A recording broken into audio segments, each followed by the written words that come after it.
osteocartilaginosa. Então essa aqui é uma vista anterior, e na porção anterior nós conseguimos já identificar um osso central de posição mediana, né, que constitui essa parede torácica, que é o osso chamado externo. Então o externo está na porção anterior. Associado ao externo, nós conseguimos perceber de ambos os lados algumas cartilagens, e essas cartilagens são denominadas de cartilagens costais. Nem todas as cartilagens costais se ligam no osso externo. Então nós temos associado ao externo as cartilagens costais. As cartilagens costais. Diretamente no externo, as 7 primeiras cartilagens, tá? Das 7 primeiras costelas. Então a gente já vai seguir aí. Além do externo, das cartilagens costais, nessa parede do tórax, eu consigo visualizar os 12 pares de costelas. Isso é bilateral, estou falando de um lado só porque o outro eu vou usar para uma outra explicação. Então, são 12 pares de costelas, as costelas. Isso numa vista anterior. E numa vista posterior? Numa vista posterior, nós temos nesse esqueleto as vértebras torácicas, que eu não posso me esquecer, para fechar a parte posterior do tórax. Então as vértebras torácicas, que recebem as costelas. Todas as costelas, os 12 pares de costelas, se articulam com as vértebras torácicas. Dessa forma, eu posso fazer um resuminho aqui, informando que o esqueleto do tórax, o esqueleto torácico, é formado por um osso chamado externo, 12 pares de costelas, 12 vértebras torácicas,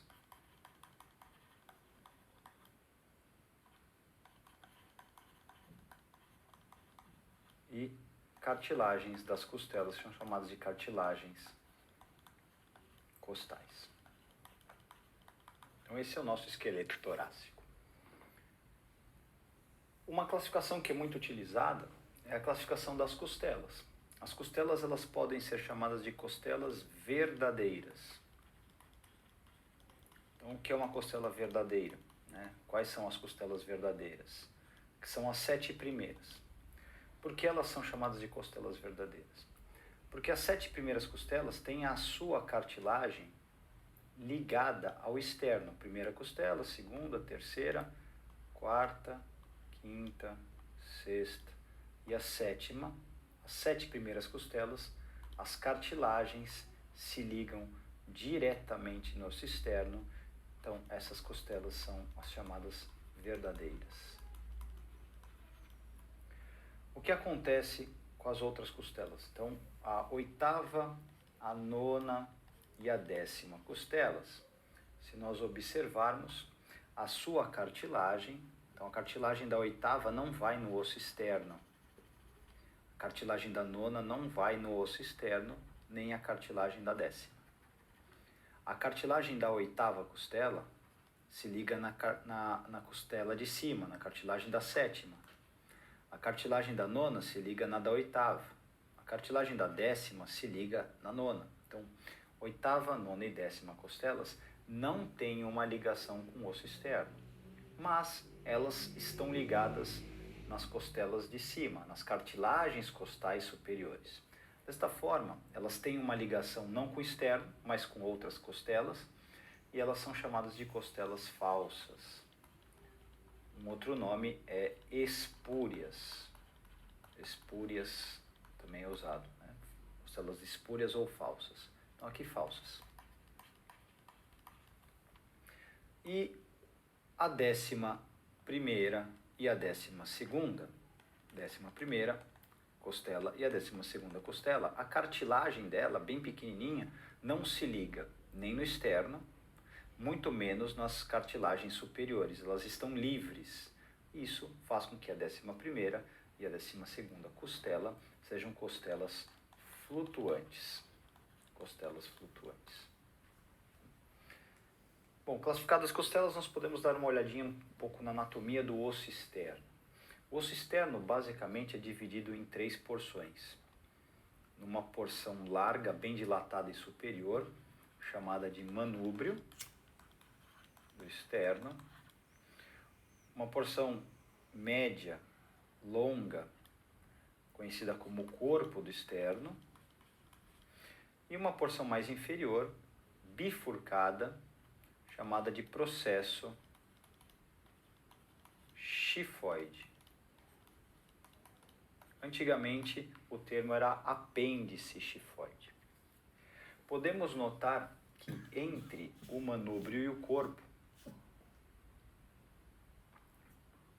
temos uma articulação, um centro aqui de junção entre o manúbrio e o corpo, e essa área é chamada de ângulo do externo. Será muito útil para nós, ângulo do externo.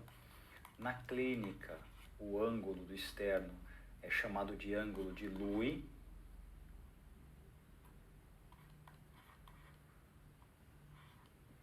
Ângulo de Louis, que foi o que descreveu essa região, né, esse encontro. Então, manúbrio, corpo e processo xifoide. A costela, quando nós estudamos a anatomia da costela, de uma forma geral, existem particularidades que não vêm ao caso. A costela, ela tem uma grande parte arqueada, né, que vai fazer o contorno do tórax. Essa porção arqueada é chamada de corpo da costela. O ponto onde se dobrou para fazer esse arco, né? A costela teve essa direção, depois ela se dobra. Então esse ponto de dobra da costela, para ela se tornar, né, e tomar uma direção anterior, é chamada de ângulo da costela.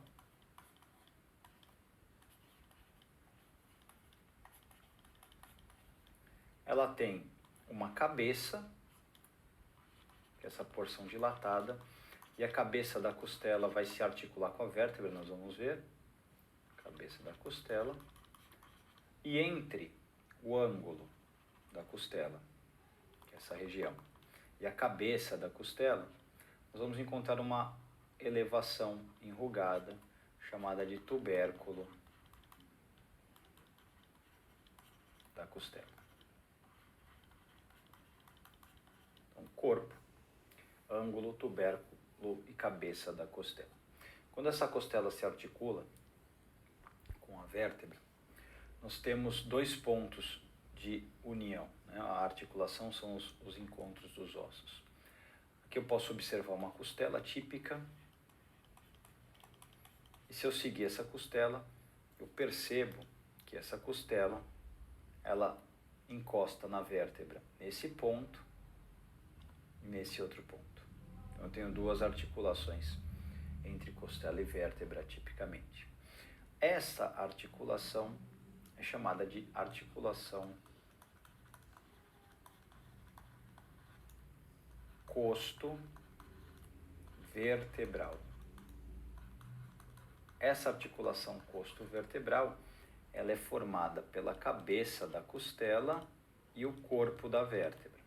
Então, articulação costo-vertebral, cabeça da costela, mais corpo da vértebra. Ótimo. Esta outra articulação é chamada de articulação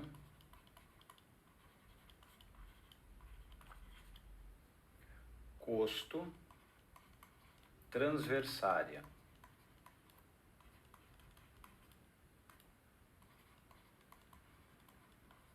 Por porque é entre a costela e o processo transverso. Essa articulação costo-transversária é o lugar onde o tubérculo da costela